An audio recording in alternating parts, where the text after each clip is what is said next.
দেখছেন AGT live 24/7 99তম। আজকে সকলেই অবগত আছেন যে আমাদের দেশে আরেকটা ভয়ঙ্কর ষড়যন্ত্র রূপায়ণের পরিকল্পনা চলছে।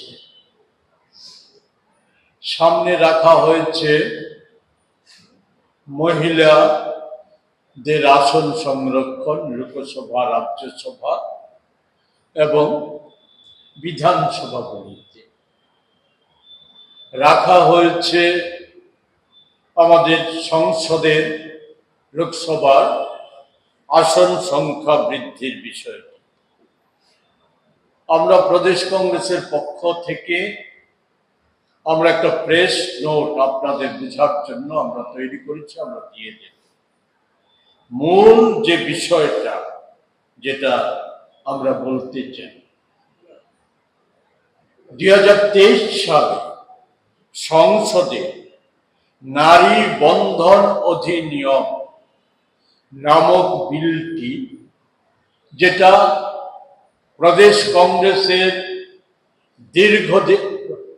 জাতীয় কংগ্রেসের দীর্ঘদিনের প্রচেষ্টা এবং ভারতবর্ষে জাতীয় গণতান্ত্রিক দলগুলো এবং তাদেরও প্রচেষ্টা ছিল, ফলে 23 সালে লোকসভা এবং রাজ্যসভায় সর্বসম্মতিক্রমে এই বিলটি পাস হয়।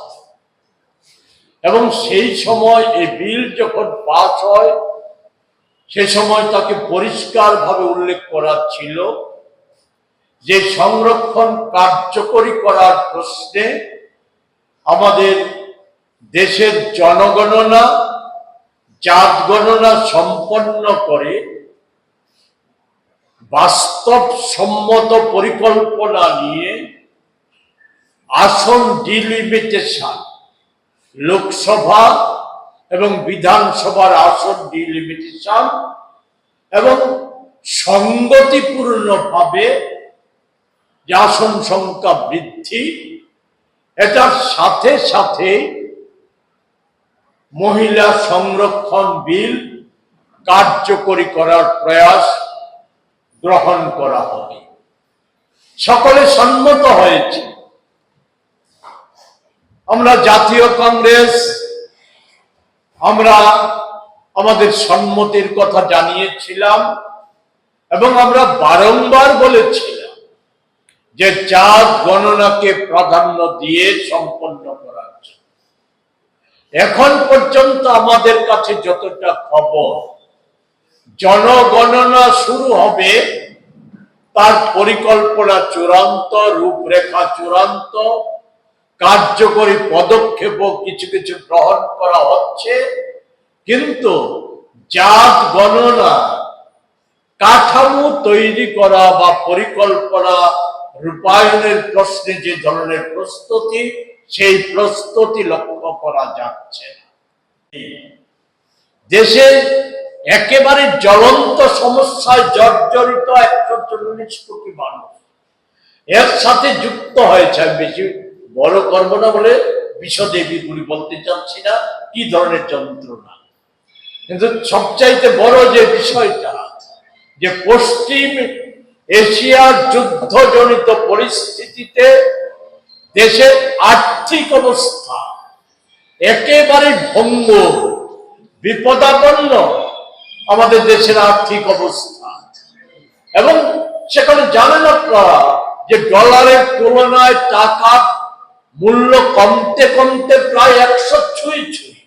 অন্যদিকে পেট্রোপণ্য, জ্বালানি গ্যাস, প্রাকৃতিক গ্যাস, এগুলির সংকট এবং মূল্য বৃদ্ধি, ওষুধের মূল্য বৃদ্ধি, সারের সংকট, এর ফলে যে দেশব্যাপী যে ভয়ঙ্কর একটা সমস্যা তৈরি হতে যাচ্ছে, এ নিয়ে গত মার্চ মাসের প্রথম সপ্তাহে আমাদের জাতীয় কংগ্রেসের সভাপতি, লোকসভার বিরোধী দলনেতা সহ সব কয়টা দল প্রধানমন্ত্রীর কাছে অনুরোধ করেছিলেন এই বিষয়গুলি নিয়ে সর্বদলীয় আলোচনা করার জন্য। উনি অন্যান্য সময়ের নয়, এই সময়েও তা উপেক্ষা করেছে। বাজেট অধিবেশন হয়েছে, বাজেট অধিবেশন শেষ হওয়ার 7 দিনের মধ্যে, সর্বদলীয় সভা নয়, 7 দিনের মধ্যে উনি আরেকটা বিশেষ অধিবেশন ডেকেছে। এবং সেই ক্ষেত্রে যেটা আজ পাওয়া গিয়েছিল যে বিশেষ অধিবেশনে এই যে নারী বন্ধন অধিনিয়ম যে বিলটা আইন করা হয়েছিল তার একটা সংশোধনী আনা হবে। ফলে আমাদের দলের সর্বভারতীয় সভাপতি 16 মার্চ প্রধানমন্ত্রীকে আবেদন জানিয়ে একটা পত্র লিখেছিলেন যে এটা একটা গুরুত্বপূর্ণ রাজনৈতিক এবং সাংবিধানিক বিষয়। ফলে এটা যদি আপনার কোনো অভিপ্রায় থেকে থাকে তাহলে এর বিষয় আগাম রাজনৈতিক দলগুলিকে জানান। আসন কি পদ্ধতিতে সংখ্যা বৃদ্ধি করা হবে তার সার্বিক পরিকল্পনা আগাম জানান, যাতে ধ্যান দিতে পারে রাজনৈতিক দলগুলি এই দুটো বিষয়ের উপর। এরপর আপনি প্রয়োজনে সর্বদলীয় সভা করুন এবং সেই সভায় ঐক্যমত তৈরি করে সংসদে যান। আর এই সময়ে সংসদ ডাকা, এ তো নির্বাচনী আচরণ বিধি লাগু আছে। এখনো দুটো বড় রাজ্যের নির্বাচন বাকি আছে, পশ্চিমবাংলা, কেরল নির্বাচন বাকি আছে। এই তাড়াহুড়োটা কেন? সামনেই তো আপনার সংসদের বর্ষাকালীন অধিবেশন স্থির আছে। তাহলে তো পরিষ্কার বোঝা যায় এর পেছনে আপনাদের চিরাচরিত ভাবে গত 12 বছর যাবৎ সমস্ত প্রকল্প, সমস্ত পরিকল্পনার পেছনে আরএসএস এর যে দৃষ্টিভঙ্গি, সেই দৃষ্টিভঙ্গি, রাজনৈতিক দৃষ্টিভঙ্গির প্রতিফলন এই অধিবেশন ডাকার ক্ষেত্রে কাজ করছে, যাতে এই মহিলা সংরক্ষণের নামে পরে কি সংশোধনী আনা হবে আমরা এখনো জানি না, কিন্তু একে কেন্দ্র করে পশ্চিমবাংলা এবং তামিলনাড়ুর মহিলা ভোটারদেরকে আবারও বিভ্রান্ত করা যায়।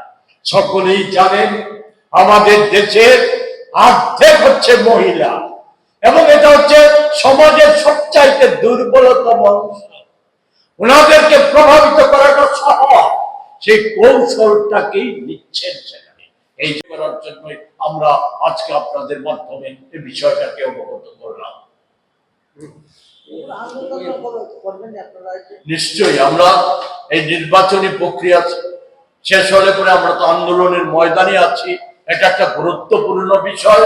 এই বিষয় নিয়ে জনমত তৈরির উদ্দেশ্যে আমরা রাজ্য পর্যায়ে আমরা আন্দোলন করব। সর্বভারতীয় কংগ্রেস ইতিমধ্যে এই বিষয়টাকে অত্যাধিক গুরুত্ব দিয়ে দেশ সর্বভারতীয় ক্ষেত্রে যেমন কর্মসূচি নিচ্ছে, তেমনি রাজ্যে রাজ্যে কর্মসূচি নেওয়ার জন্য আবেদন করেছে। আমাদের সাথে আজকের সম্মেলনে উপস্থিত আছেন আমাদের প্রদেশ সহ সভাপতি শান্তিরঞ্জন দেবনাথ, আমাদের সহ সভানেত্রী পৃথা দেব। পরিষ্কার ভাবে বলতে চাই কটা বিষয় এখানে আছে যে এই আসন এটা যেমন একটা গুরুত্বপূর্ণ বিষয়। আমরা এখান থেকে দাবি করছি আমাদের সর্বভারতীয় সভাপতি গত 24শে মার্চ কিরণ রিজিজু কেন্দ্রমন্ত্রী ওনার কাছে চিঠি লিখে, যাতে অন্যান্য সব কয়টা বিরোধী দল তারাও স্বাক্ষর করেছে যে না, আগে আলোচনা করতে হবে, কিন্তু আলোচনা কর্ণপাত করছে না। স্বৈরাচারী ফ্যাসিস্টদের ধর্মই হচ্ছে এটা। ফলে সেই জায়গায় দাঁড়িয়ে আমরা দাবি করছি এটা প্রতারণা করার উদ্দেশ্যে, রাজনৈতিক মত উদ্দেশ্যে এই অধিবেশন ডাকা হয়েছে, তা প্রত্যাহারের দাবি আমরা করছি। আমরা দাবি করছি 29 এপ্রিল নির্বাচন শেষ হয়ে যাওয়ার পর এই দুটো বিষয়ে পূর্ণাঙ্গ আলোচনা করার জন্য সর্বদলীয় সভা করা, আর তার পূর্বে এই দুটো বিলের খসড়া যাবতীয় পরিকল্পনা বিরোধী দলগুলিকে অবগত করার দাবি আমরা করছি। এখান থেকে এই জায়গায় দাঁড়িয়ে আমরা যেটা বলতে চাই, বলে এ রাজ্যে কেন করছেন আপনারা? এখান থেকে আমাদের দাবি কি মোদিজির কর্ণগোচরে যাবে? না, এই রাজ্যে করছি আমরা, এই সময় করছি, এটা একটা রাজনৈতিক গুরুত্বপূর্ণ বিষয়। আমরা জানি যেভাবে শুধু 2 মিনিট চেয়ে নিচ্ছি, এই যে মহিলা সংরক্ষণ বিল কার্যকরী করবে, আমাদের কাছে যতটা খবর সেটা হচ্ছে সংসদের 50% আসন বৃদ্ধির ফলে বর্তমানে যে 545টা আসন, এটা বেড়ে হবে 816টা আসন। এটা প্রধানত বাড়বে কোন রাজ্যগুলিতে বেশি মাত্রায়? উত্তরপ্রদেশ, মধ্যপ্রদেশ, রাজস্থান, গুজরাট, এই কটি রাজ্যে প্রধানত বাড়বে। তুলনামূলকভাবে কম বাড়বে দক্ষিণের সব রাজ্য, অন্ধ্র, তামিলনাড়ু, কর্ণাটক, কেরল, তেলেঙ্গানা, পশ্চিম ভারত, পূর্ব ভারতের সব রাজ্যে তুলনামূলকভাবে কমবে। এতে রাজনৈতিক প্রশাসনিক বৈষম্য দেখা দেবে, বাড়বে। এবং বিশেষজ্ঞরা বলছেন এবং সকলেই জানেন যে বর্তমান পার্লামেন্ট, সংসদ, তার সময়সীমা যেমন দিনকে দিন কমিয়ে আসছে বিজেপির সময়ে, আর আলোচনা তো হয়ই না। জনস্বার্থে আলোচনা শুরু হলে শাসক দল এনডিএ জোটের এমপিরা তারা ওই হট্টগোল নিজেরা, সরকার পক্ষ নিজেরা তৈরি করে সংসদকে ভণ্ডুল করে দিচ্ছে। ফলে এই জায়গায় আমাদের আশঙ্কা, সংসদকে খেলো করে দেশে যে এক ভোট, এক দেশ, এক ভোট, এক দল, এক নেতা, এর মধ্য দিয়ে দেশে স্বৈর শাসন ও যার মধ্য দিয়ে হিন্দু রাষ্ট্র প্রতিষ্ঠা করার লক্ষ্যে আরএসএস এগিয়ে যাচ্ছে। বাকি বিষয় এখানে উল্লেখ করা আছে, আমি সেগুলি উল্লেখ করতে চাইছি না। আমি বলছি আমাদের যে প্রেস নোটটা, এই প্রেস নোটটা আপনারা আমাদের পরিবেশিত এই সংবাদটি দেখার জন্য ধন্যবাদ। চিনি কত্তমা নাইমা বাগুই বেলাই হামবাই। ये न्यूज़ कंटेंट देखने के लिए शुक्रिया। अगर आपका कोई सुझाव है तो हमें कमेंट कीजिए, सब्सक्राइब कीजिए AGT Live 24/7। Thanks for watching AGT Live 24/7.